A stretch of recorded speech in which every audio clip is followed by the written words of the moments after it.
आप चुपचाप बैठ जाओ, सिफाउर रहमान को जिता दो। एक ऐसा शहर जो जामियागंज से निकलकर एक आंदोलन से निकला हुआ है, वो जानता है कैसे लीड करना है ओखला को, बखूबी जानता है। इसलिए आपसे गुजारिश करूंगा कि आप बैठ जाएं। आप बड़े भाई की तरह हैं। 10 साल आपको मौका दिया हम लोगों ने, आपने कुछ काम नहीं किया। जनता ऊब चुकी है, जनता परेशान है यहाँ से, क्योंकि अमानत भाई आपकी जमानत जब्त हो रही है, आपकी बेइज्जती हो जाएगी, आप हारोगे, मुझे अच्छा नहीं लगेगा, क्योंकि आप बड़े भाई की तरह हो। सिफाउर रहमान को समर्थन दीजिए। मेरे दोस्तों, एक एग्जाम्पल दे रहा हूं कि आज मुसलमानों के साथ क्या हो रहा है। आपने सबने कबूतर देखा होगा। अगर कबूतर को उसके पंख को आप काट देंगे तो जानते हैं कबूतर को बिल्ली भी हमला कर सकती है आसानी से। अगर उसी कबूतर का पंख रहेगा तो शेर भी हमला करने की कोशिश करेगा तो वो हमला नहीं कर सकता।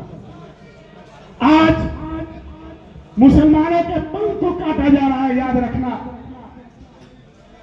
मुसलमानों के पंख को काटा इसलिए जा रहा है कि सिफाउर रहमान जैसा शख्स और कोई पैदा ना हो।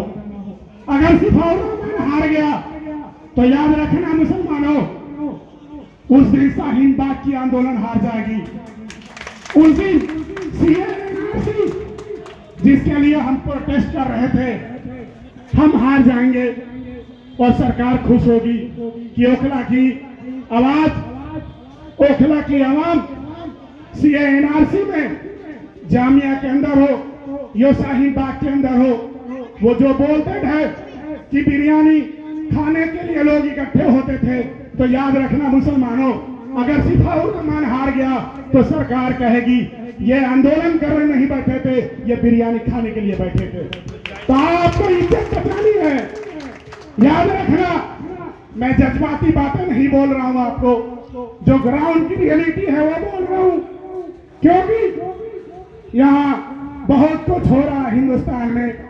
आज हमको टोपी के नाम पर मारा जा रहा है, आज हमको दाढ़ी रखने के नाम पर मार दिया जाता है, कहीं हमारे नाम पूछकर हमारा नाम मुसलमान है तो मार दिया जाता है। ये देश लोकतंत्र का देश अब नहीं रहा है, ये शक्ति तंत्र का देश हो गया है। जिसकी शक्ति है वही राज कर रहा है, याद रखना। और लोकतंत्र को बचाना है तो आपको मुत्तहिद होना पड़ेगा। आपकी लोकतंत्र की यही खूबसूरती है कि सिफाउर रहमान जैसे लोगों को आपको वोट देकर जिताकर असेंबली में भेजना है, ताकि आपकी क़यादत कर सके दिल्ली में।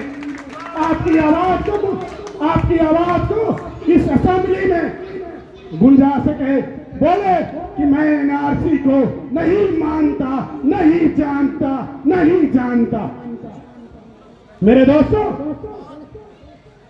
बहुत बातें हैं और आपसे गुजारिश है कि एक एक कीमती वोट, एक एक वोट की कीमत है। यहाँ हार जीत की चुनाव नहीं हो रहे हैं। मैं बार बार बोल रहा हूँ, ये वजूद आपकी बचाने की लड़ाई हो रही है, मुसलमानों की वजूद बचाने की लड़ाई हो रही है। चुनाव हर 5 साल पे आता है और कोई जीतता है, कोई हार जाता है। इसी ओखला में 35 साल से चुनाव हो रहे हैं, कोई हारता था, जीतता था, सरकार बनती थी, कोई फर्क नहीं पड़ता था। लेकिन ये चुनाव अगर हार गए तो हमको फर्क पड़ेगा, आपको फर्क पड़ेगा और पूरे मुसलमान, हिंदुस्तान के मुसलमान ने जो निगाह रखी है कि नहीं, ओखला में एक शेर खड़ा हुआ है जिसका नाम सिफाउर रहमान है। अगर वो हार गया तो पूरा हिंदुस्तान मायूस होगा। तो मेरे ओखला के नौजवानों, आपके ऊपर जिम्मेदारी है, आपके कंधों के ऊपर एक जिम्मेदारी है कि आप सिफाउर रहमान बनकर मेहनत करो, क्योंकि हमारा भाई सिफाउर रहमान जेल के अंदर है, वो आ नहीं सकता, अभी बेल लगी हुई है। आप दुआ करें कि वो आ जाए तो हमारे बीच में आकर प्रचार करेंगे। अगर नहीं आए तो हम सब सिफाउर रहमान हैं, आप सिफाउर रहमान हो, आप सिफाउर रहमान हो, आप सिफाउर रहमान हो, आप सिफाउर रहमान हो। उस तरह से आपको खड़ा होना है कि चुनाव मैं लड़ रहा हूँ, सिफाउर रहमान जेल में है, मैं सिफाउर रहमान हूं। मेरे दोस्तों, कल इसी जलसे को कामयाब करते हुए हमारे और हिंदुस्तान का शेर बैरिस्टर असदुद्दीन ओवैसी साहब ओखला की सरजमी पर कल 2 बजे, दोपहर 2 बजे जोहर नमाज के बाद इसी जाकी नगर ढलान से पैदल यात्रा करेंगे।